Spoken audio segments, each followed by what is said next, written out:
राधे राधे भक्तों। 4 युग जो होते हैं उनमें से सर्वप्रथम होता है सत्य युग, दूसरा त्रेता, तीसरा द्वापर और चौथा कलयुग। तो इनमें धर्म अलग अलग प्रकार की अवस्था में होता है। धर्म के 4 चरण बताए गए हैं।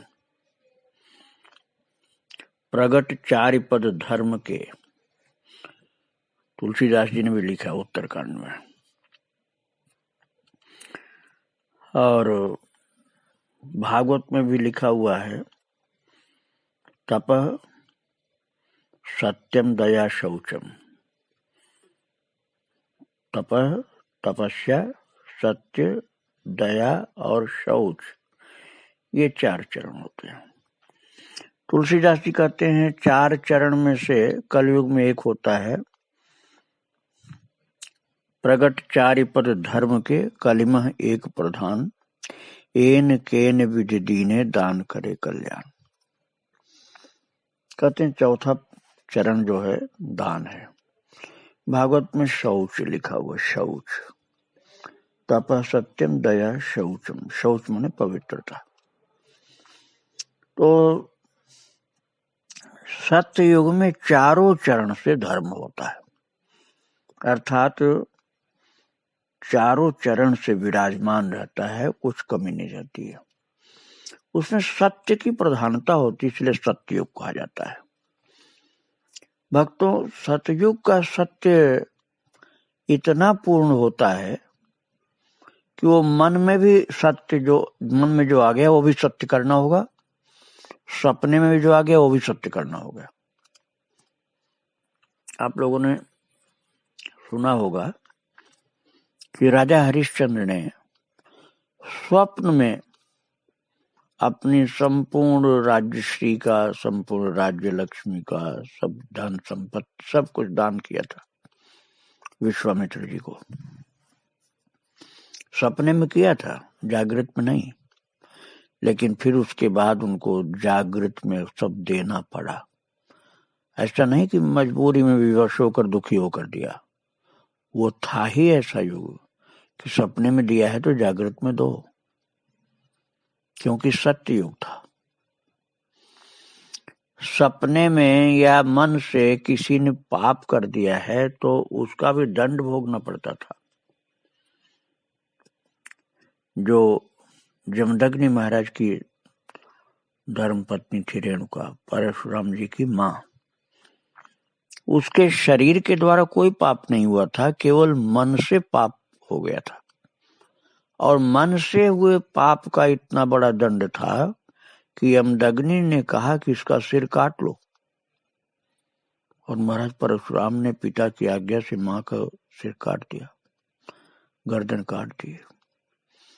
और बाद में जब वो बोले कि मैं प्रसन्न हूं परशुराम, तू मांग क्या चाहता है, 2 वरदान मांग सकता है।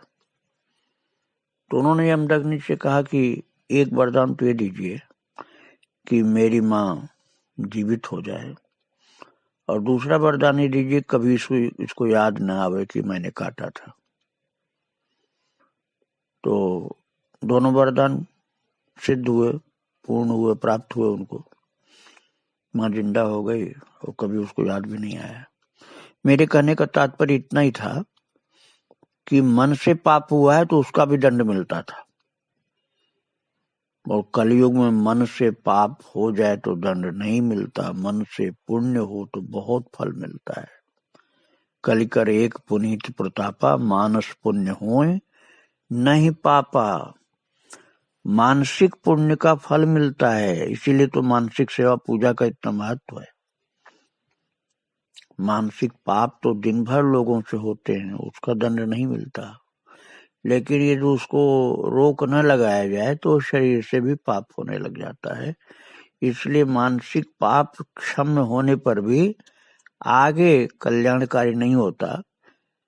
इसीलिए मानसिक पाप न करके मानसिक पुण्य करना चाहिए, मानसिक सेवा पूजा। तो सतयुग में ये सत्य, तप, दया, दान, शौच ये सब था। लेकिन त्रेता युग जब आया तो त्रेता युग में महाराज सत्य का ह्रास होने लगा, सत्य का ह्रास होने लगा और 3 चरण रहे विराजमान। तप मुख्य था, तपस्या का प्रभाव होता था, तपस्या लोग करते थे। और 3 चरण रह गए ना, सत्य का चरण जो चला गया, सतयुग में तो 4 थे, और जब सत्य का चरण, धर्म के 4 चरणों में से सत्य वाला चरण लुप्त हो गया तो 3 चरण बचे, इसलिए उसको त्रेता कहा गया। त्रेता मतलब 3 चरण वाला। और तपस्या का मुख्य स्थान था, उसके बाद दया और दान भी था। लेकिन जब त्रेता युग समाप्त हुआ तो महाराज जो पहले तो सत्य चला गया था त्रेता के प्रारंभ में, अब त्रेता की समाप्ति पर तप भी चला गया, अर्थात 2 ही बचे, दया और दान। उसको दया और शौच भी आप कह सकते हैं, क्योंकि कहीं कहीं तप, सत्य, दया और शौच ये 4 चरण बताए गए हैं, और कहीं कहीं उसको सत्य, दया, तप और दान ये 4 चरण बताए गए। तो शौच और दान एक ही चरण के लिए दोनों शब्द व्यवहृत है। तो द्वापर में बच गए 2 चरण, दया और दान।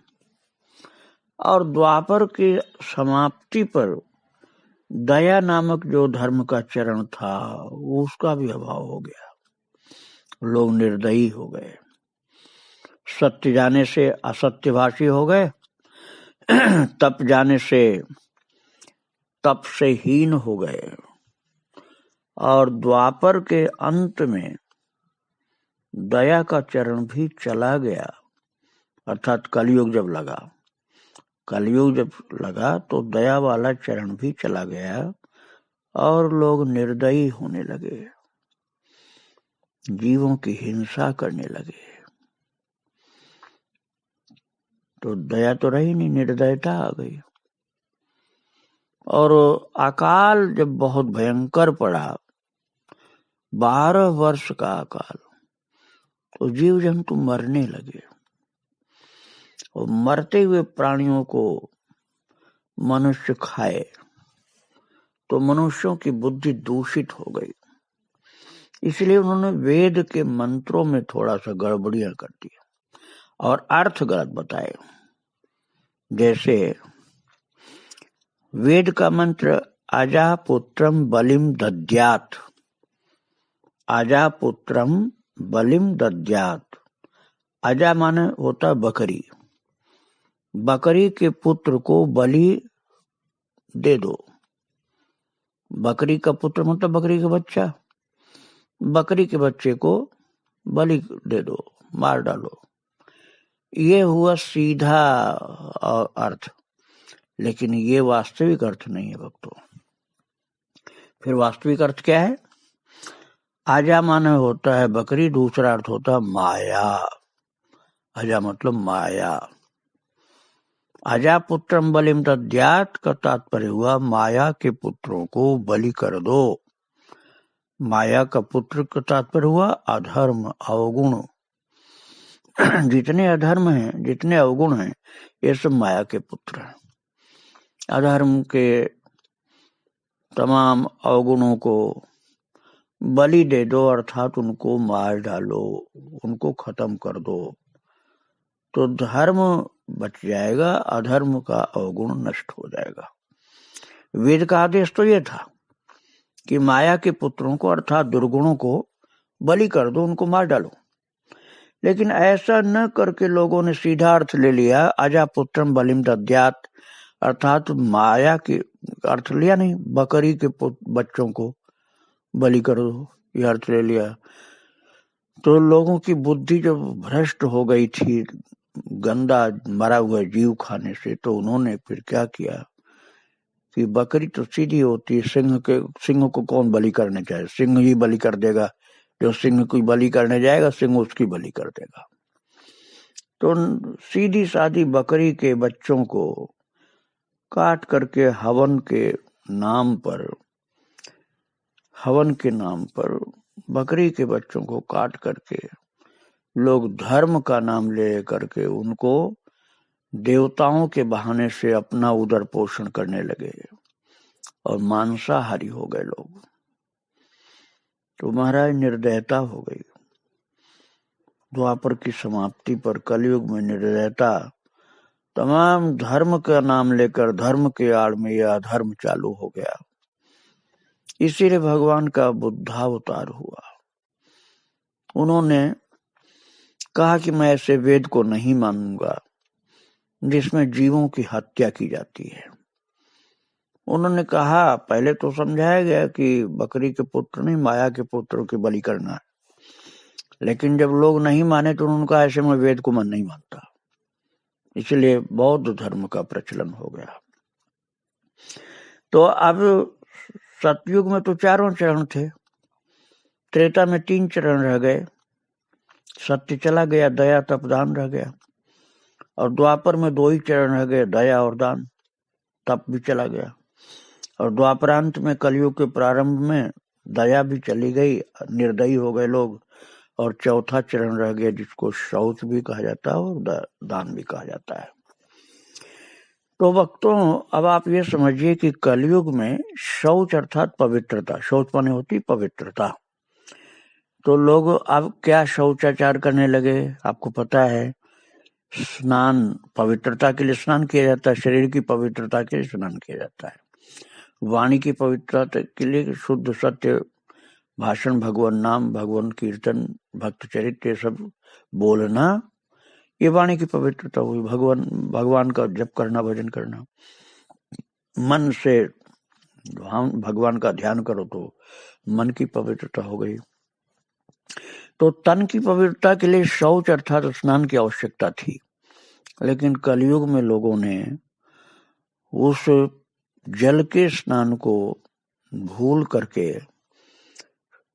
अल्कोहल में बहुत से फ्रेग्रेंस सेंट आदि डाल करके उसके स्प्रे बना लिए, और स्प्रे से अपने शरीर को, कपड़े को छिड़क करके और ये मान लिया कि हमने तो स्नान कर लिया।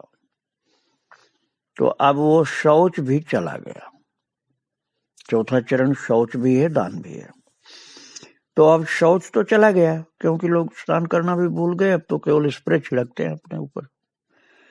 तो अब शौच की जगह रह गया दान।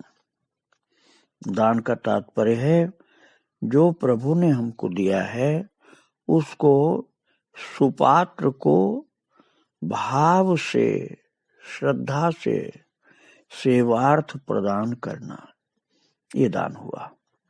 ऐसा नहीं कि दान का मतलब यह है कि मनमानी किसी से छीन कर किसी को दे देना, ऐसा दान वो नहीं। भगवान ने जो हमें दिया है उसको बहुत प्रेम के साथ सेवा के लिए देना, इसको दान कहा जाता है भक्तों। अब हमें ये विचार करना पड़ेगा कि दान की चीज किसको दी जाए। गीता जी के 17वें अध्याय में भगवान कहते हैं देश काल और पात्र देख करके दान करना चाहिए। देशे काले च पात्रे च तद्दानम सात्विकम स्मृतम। देश काल पात्र तीनों सही हो तो सात्विक दान है। देश मतलब जिस जगह आप दे रहे हैं उस जगह उस चीज की आवश्यकता है या नहीं है, उसको देखना। काल अर्थात जिस सीजन में, जिस समय पर आप दे रहे हैं उस चीज को, उस सीजन में, उस समय पर उसकी जरूरत है या नहीं है। पात्र अर्थात जिसको दिया जा रहा है वो उसको ग्रहण करने के योग्य है या नहीं। इसमें भक्तों पात्र सर्वप्रमुख होता है। देश और काल गौण हो जाते हैं पात्र के मुख्यता के कारण। जैसे कोई महान भगवत भक्त है तो वो चाहे देश खराब हो चाहे काल खराब हो, उसके लिए आप जो चीज दोगे, उसकी जरूरत की चीज, जैसे भोजन या वस्त्र या औषधि, उसकी जरूरत की चीज जो भी है, पर पुस्तक हो, ठाकुर जी की सेवा की चीज हो, उसके वस्त्र, उसका आहार, जो भी, तो ये जो भगवान का कोई सिद्ध भक्त है तो चाहे कितनी गंदी जगह पर हो, अर्थात देश शुद्ध नहीं है, चाहे कितने खराब टाइम हो, उसको दे देने से आपका कल्याण हो जाएगा, बहुत बड़ा आपको लाभ मिलेगा। और ये पात्र की मुख्यता नहीं आपके सम्मुख आई, कोई सुपात्र नहीं मिल रहा है, तो देश और काल को देख करके देना चाहिए जरूरतमंद लोगों को। मनुष्य के विषय में आप संदेह कर सकते हैं, लेकिन कोई प्राणी अन्य है, प्राणी जैसे गाय है, आप गाय को तो कभी भी आप कुछ खिलाओ सात्विक चीज, जैसे बढ़िया चारा, तो आपका कल्याण ही होगा। और जीव जंतु जो हैं वो भूखे प्यासे, उनको कुछ खिलाओ, कुछ पिलाओ, जल दो, भोजन दो, कल्याण होगा। लेकिन इनसे भी ज्यादा मुख्य होता है मनुष्य। मनुष्य बहुत चेतन प्राणी है, उसकी सेवा में आप लगाओगे, जो भी धन से प्राप्त हो रहा है खाद्य पदार्थ, उसकी सेवार्थ आप लगाओगे तो भगवान बहुत प्रसन्न होते हैं। यदि प्रभु की कृपा से आपके अंदर भक्ति है तो आप भगवान के लिए मंदिर में या ठाकुर जी की जो पूजा करता उसके लिए भी आप प्रत्यक्ष सेवा करिए। भगवान की प्रत्यक्ष सेवा पर आपको विश्वास नहीं हो पा रहा है तो जिनकी सेवा आप कर रहे हैं, यदि आप दीक्षा प्राप्त हैं, शिष्य हैं, गुरु की सेवा करिए, संत की सेवा करिए, भक्त की सेवा करिए, गाय की सेवा करिए, जीव जंतुओं की, रोगियों की, अपाहिजों की, दुखियों की, गरीबों की आप सेवा करिए। और ये भावना अपनी बना लीजिए कि ठाकुर जी स्वरूप में मुझसे सेवा लेने के लिए कृपा कर रहे हैं, तो महाराज केवल आपके उस दान के ही द्वारा संपूर्ण धर्म की सेवा हो जाएगी। तुलसीदास जी महाराज ने इसीलिए रामचरितमानस के उत्तरकांड में लिखा है, प्रगट चारि पद धर्म के कलिमह एक प्रधान, एन केन विधि दीने दान करे कल्याण। महाराज गीता जी के 17वें अध्याय में भगवान कृष्ण कहते हैं कि अश्रद्धया हुतम दत्तम तपस्तप्तम कृतम चेत असदित उच्यते पार्थ न च तत्प्रेत्य नो इह। भगवान कहते हैं 17वें अध्याय के आखिरी श्लोक में, अर्जुन जो अश्रद्धा से अर्थात श्रद्धाहीन होकर कोई भी दान आदि देता है उसका व्यर्थ जाता है। हुतन दत्तम दत्तम तपस्तप्तम, दान दिया हुआ, आहुति दिया हुआ, तपस्या किया हुआ, श्रद्धा विहीन है तो उसका फल नहीं मिलता, ऐसा भगवान स्वयं बोलते हैं। लेकिन महाराज भगवान के प्रिय भक्त तुलसीदास जी तो भगवान से भी आगे बढ़ करके बोल रहे हैं कि तुम जैन केन विधि दीने दान करे कल्याण, जैसे तैसे तुमसे बन पावे वैसे ही दान यदि कर लोगे तो तुम्हारा कल्याण निश्चित होगा। तो कितनी कृपा संतों की है कि वो सीधे बोल दिए कि तुम्हारे जैसे बन जाए वैसे ही दान कर लो, मतलब श्रद्धा तुम्हारी कमजोर है तब भी कर लो। प्रभु तो कहते हैं श्रद्धा नहीं होगी तो पूरा फल नहीं मिलेगा, लेकिन गोस्वामी तुलसीदास जी कह रहे हैं कि तुम्हारी श्रद्धा कमजोर होगी तब भी दान कल्याण करेगा। जैन केन विधि दीने दान करे कल्याण। अब आप ये समझिए कि ये जो दान है ये जो भगवान की सेवा के लिए आप कर रहे हैं, तो महाराज केवल एक चौथे चरण भाग, ये धर्म के जो 4 चरण हुए, सत्य, दया, तप और दान, तो सत्य था तो सतयुग में, और त्रेता में तप की प्रधानता थी, और श्रेष्ठ दया और दान भी थे, लेकिन 3 चरण थे। सत्य चला गया था त्रेता में, द्वापर में 2 ही रह गए थे, दया और दान। तप भी चला गया था। और कलयुग में तो दया वाला चरण भी कमजोर एकदम हो गया, नहीं रहा, केवल रह गया शौचाचार बिगड़ गया लोगों का, पवित्रता रही नहीं। तो अब वो शौचाचार का बचा हुआ स्वरूप जो है, बिगड़ा हुआ कमजोर बचा हुआ स्वरूप जो दान रह गया।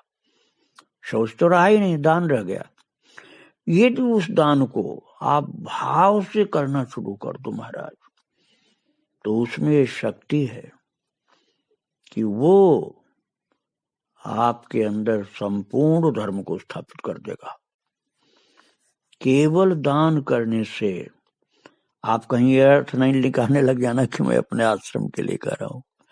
मैं अपने आश्रम के लिए नहीं कर रहा हूं, आपको आपके कल्याण के लिए कर रहा हूं। मेरे आश्रम में चाहे आप कभी नहीं दो, उसकी कोई बात नहीं, लेकिन जहां आपको ठीक समझ में आवे, अपने हाथ से करो सर्वोत्तम। आप अपने बच्चों से कराते हो, मैं उसके लिए मना नहीं करता हूं, लेकिन आप सोचो कि आपके जाने के बाद आपके वंश के लोग करेंगे, ये गलतफहमी मत करो। करें, बढ़िया बात है, लेकिन अपने जीवित करो, अपने हाथ से सेवा करो। यदि आप भगवान की सेवा कर रहे हैं दान के द्वारा और भाव से कर रहे हैं, तो वो केवल एक चरण जो है, चौथा चरण है दान धर्म का। 3 तो चले गए, सत्य दया तब चला गया, दान ही तो बचा है। लेकिन इसी में भाव से आप लग जाओगे तो महाराज 4 चरणों से धर्म आपके हृदय में वास करेगा। एक केवल दान को ही पकड़ लेने से 4 चरणों से धर्म का वास हो जाएगा। तपस्या भी अपने आप होगी, मन आपका पवित्र हो जाएगा उत्तम दान करने से। प्रभु के लिए करोगे तो दया आपके हृदय में प्रकट हो जाएगी, निर्दयता खत्म हो जाएगी, आपके जीवन में सत्य का प्रवेश हो जाएगा, सत्य स्थापित हो जाएगा। तो सत्य, तप, दया, दान, 4 ही दान के द्वारा आकर निवास करने लग जाएंगे। और भगवान की सेवा में भगवान इतने प्रसन्न होकर के आपको अपनाएंगे कि उस सेवा में दैवी शक्तियां प्रवेश कर जाएंगी, और वो दैवी शक्तियां आपका संपूर्ण कल्याण करेंगी, और भगवान और भगवत पार्षद सबकी कृपा आपको मिलेगी।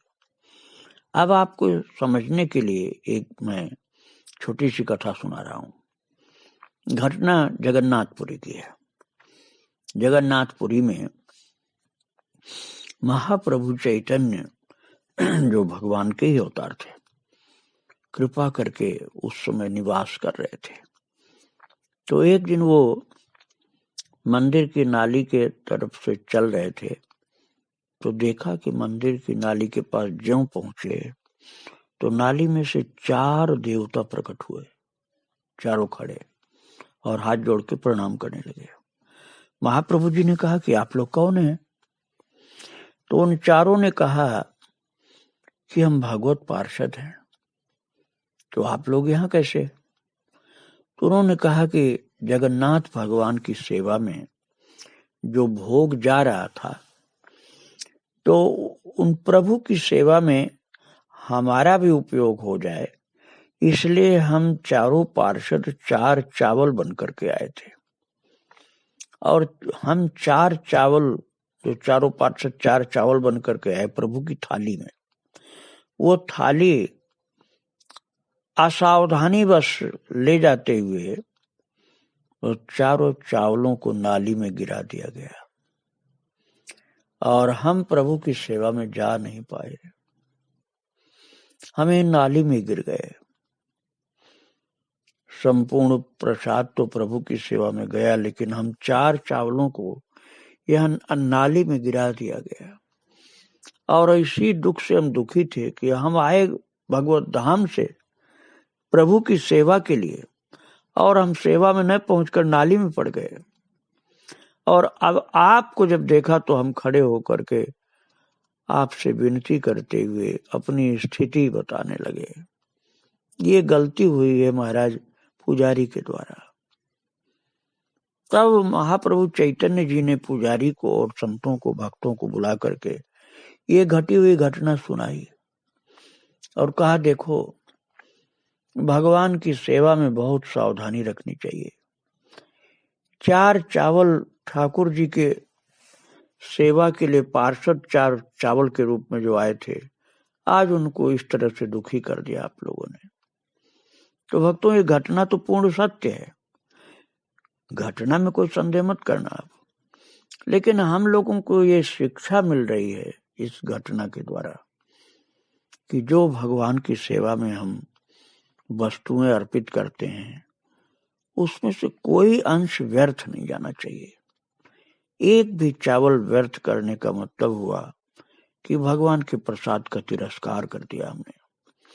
ये सावधानी पूर्वक आप भगवान की सेवा करेंगे तो केवल इस मंगलमय सेवा रूपी दान से, जो कि धर्म का चौथा चरण है, जो कि कलयुग में प्रधान है, प्रगट 4 पद धर्म के, प्रगट 4 पद धर्म के, कलिमा 1 प्रधान, जैन केन विद दीने दान करे कल्याण। तो ये चौथा चरण जो दान का बचा हुआ है महाराज, इस एक चरण की सेवा में आप भाव से लग जाओगे तो भगवान कृपा करके चारों चरणों से धर्म को, जो धर्म भगवान का ही स्वरूप है, रामो विग्रहवान धर्म, तो वो धर्म चारों चरणों से आपके हृदय में विराजमान हो जाएगा। अर्थात ठाकुर जी की कृपा, छवि, शक्ति सब कुछ आपके अंदर प्रकट हो जाएगी और मूर्तिमान धर्म परमात्मा आपके ऊपर संपूर्ण कृपा करने के लिए आपके साथ लीला करने लग जाएंगे। आपकी सेवा से, आपके मंगलमय दान से, आपकी पवित्र भावना से भगवान आपके अंदर वास करेंगे, कृपा करेंगे, लीला करेंगे। ये 4 चावल की घटना से हमको शिक्षा मिलती है और चारों युग के धर्म के चरणों को समझ करके हम धर्म में अर्थात भगवत सेवा में आरूढ़ हो जाएं तो हमारा जन्म सार्थक हो जाएगा। और जब आपके अंदर चारों चरण से धर्म निवास करेगा तो आप कलयुग में होते हुए भी सतयुग के प्राणी हो जाएंगे। चाहे जिस युग के प्राणी हो, आपके अंदर चारों चरण भगवान का धर्म जो वास करेगा तो आप सतयुग के प्राणी हो जाएंगे, अर्थात पूर्ण भगवत कृपा के अधिकारी हो जाएंगे। वृंदावन बिहारी लाल की जय, राधा रानी की जय, श्री राधे राधे, जय श्री राधे।